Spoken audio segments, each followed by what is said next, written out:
All right, we're going to start with the basic introduction to externalities. And an externality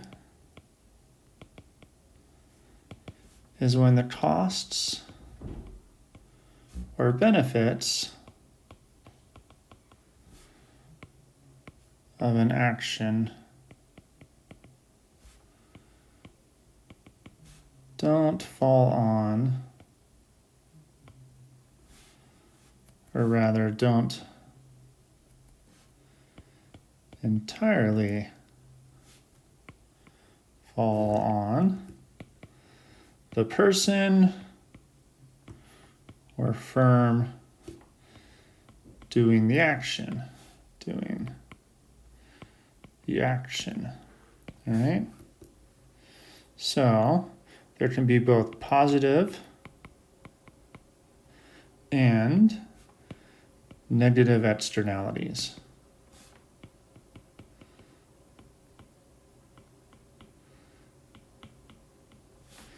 Generally, a positive externality is when the benefits don't fall or accrue to the person doing the action, and a negative externality is when the costs don't accrue to the person doing an action. So let's start with a positive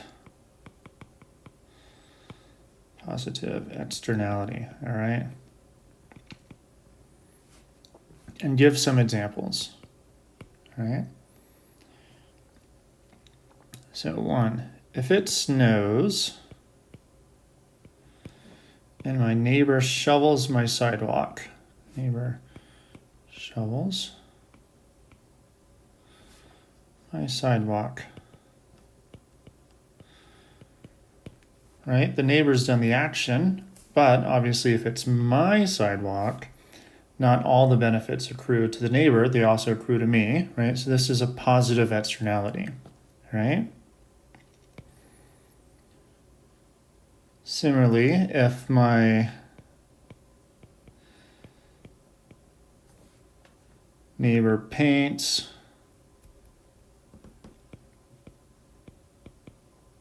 or otherwise improves their house,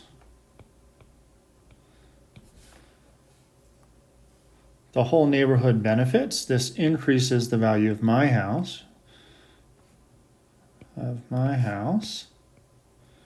Right? This is a positive externality. In the environmental world, one of the classic examples is bees and pollination services. The existence of bees help out farmers, right? So bees help farmers by pollinating crops, especially in orchards, and those benefits don't fall on. The benefits to the farmers don't accrue to the beekeepers. All right. These are all positive externalities. When someone does something nice, right, something that you enjoy, that you get benefits, or society in general gets benefits for, these are positive externalities. Negative externalities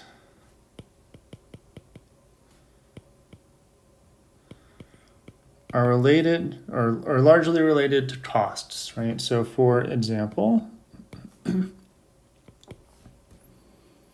if my neighbor has a large party, a loud party we'll say, if that annoys me, that's a negative externality. If there's an old clunker car that hasn't been maintained, right? This might lead to smog or pollution. The person driving the car doesn't bear the full cost of the pollution. This is a negative externality. Things related to climate change,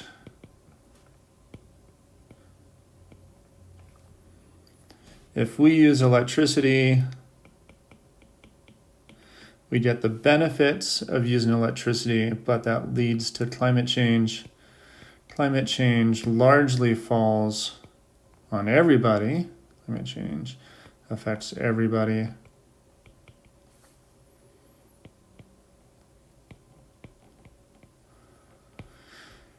These are negative externalities, right? What does that look like graphically? Start with the positive externality.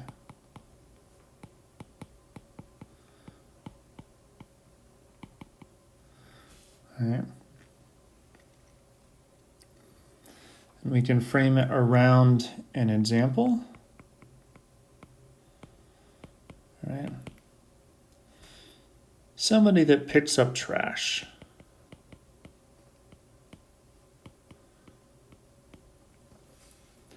Presumably people that pick trash do it because they like the environment. They probably get some sort of good feelings out of it, right? People pick up trash because they get some benefit, right? So if this is an individual's marginal benefit for picking up trash, right? They get some sort of good feeling. Maybe their yard looks nicer, their city gets nicer. But there's some cost involved in it. They have to actually go out and do it. It's a little bit of work.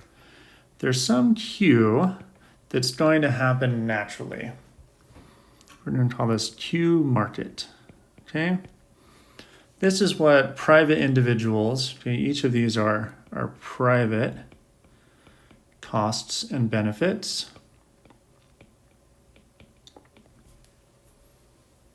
All right, so each of these marginal costs and marginal benefits are private, and there's some level that happens naturally. So if you go out there are people that pick up trash, there's people that do good things in general, right? And this is the level. So Q market, Q private is the level.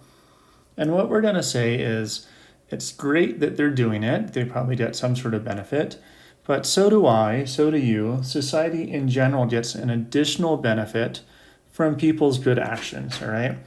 So if this, at this level, right, so at any level along the marginal benefit curve, so any level along there, there's going to be some additional, okay, some additional benefit that's going to make the sum of private marginal benefits and that this sort of like additional benefit.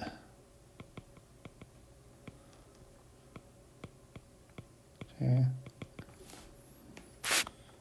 Essentially shift up the marginal benefit curve in something called the social marginal benefit curve, or sometimes the SMB curve. That curve is the private benefit plus some sort of additional value to me, to you, to society in general, right? Now, what that's going to happen is there's going to be a new point over here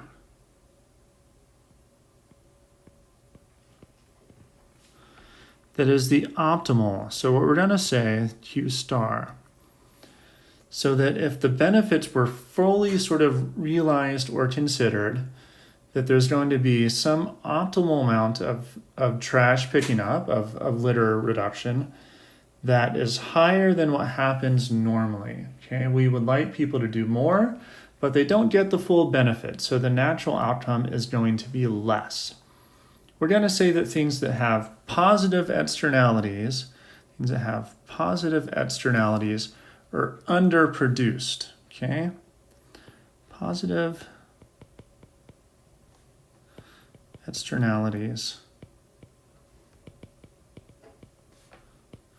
are underproduced.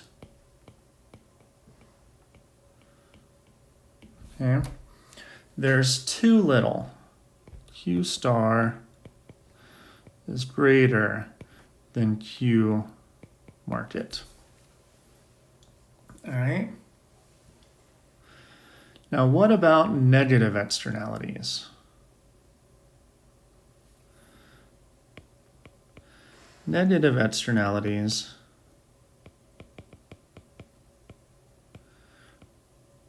are largely going to be on the cost side.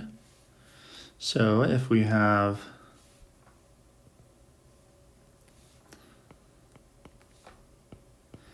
same story of marginal costs and marginal benefits,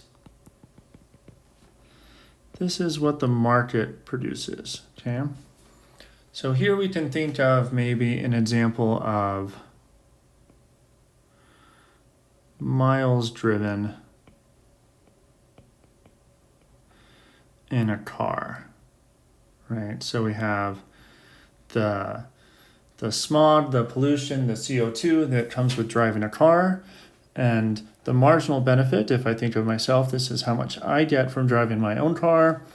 The marginal cost is how much it costs me to drive my car. Maybe I realize that there's some environmental damages and I internalize that, so marginal cost might be my sort of internalized environmental preferences, but it doesn't account for the cost that my driving has on say you or society in general, right? There's smog, there's ground level ozone, there's CO2, and there's going to be some additional cost above my own marginal cost that leads us to something called the social marginal cost, or SMC. And the gap between the social marginal cost and the private marginal cost is called marginal environmental damages. Okay. There's not an equivalent term for the positive externalities. Usually we talk about more often the negative externalities. So that gap there is the marginal environmental damages. So if we can measure the cost on health or what have you of smog, of climate change, that gap, that shift up is the size of those damages, of the marginal damages. And here, just like we had the private marginal cost, or private or market outcome, we now have what we really wish would have happened, right? This is now our Q star. And here we say, or see, for a negative externality,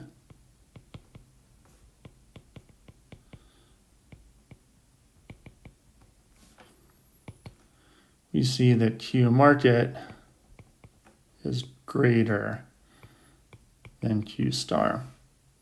There's too much pollution. This is what we call a market failure, some sort of negative externality where the cost exceeds the private cost, right? So there's some sort of additional feature of the good or the action that causes harm.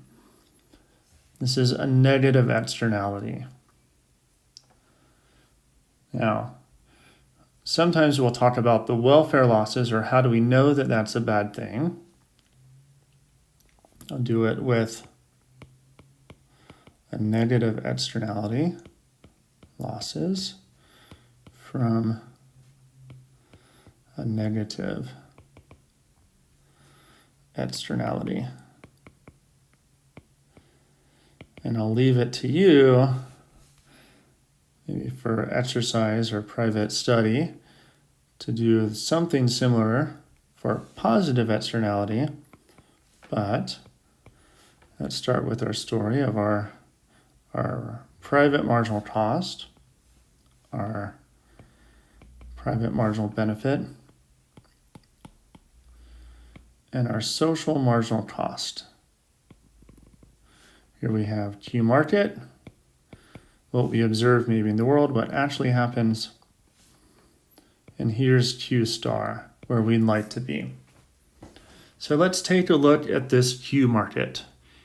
So at this point here, So at that intersection, what we see if we looked at the social marginal costs, right? If we go up to the social marginal costs, total cost, or the social marginal cost, exceeds total benefit, right? So there's a gap right here where costs are greater than benefits, right? At least marginal benefits. Right? If we were to do a cost-benefit analysis, we would see that producing a Q market doesn't make sense. Costs exceed benefits. Well, if we were to back up a little bit, that would also be true here and here.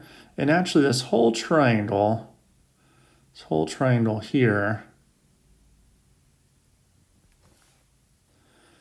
is the area where costs, social marginal costs, exceed marginal benefits. Now, if we're only talking about net of externalities, then private marginal benefits are social marginal benefits. That's the same.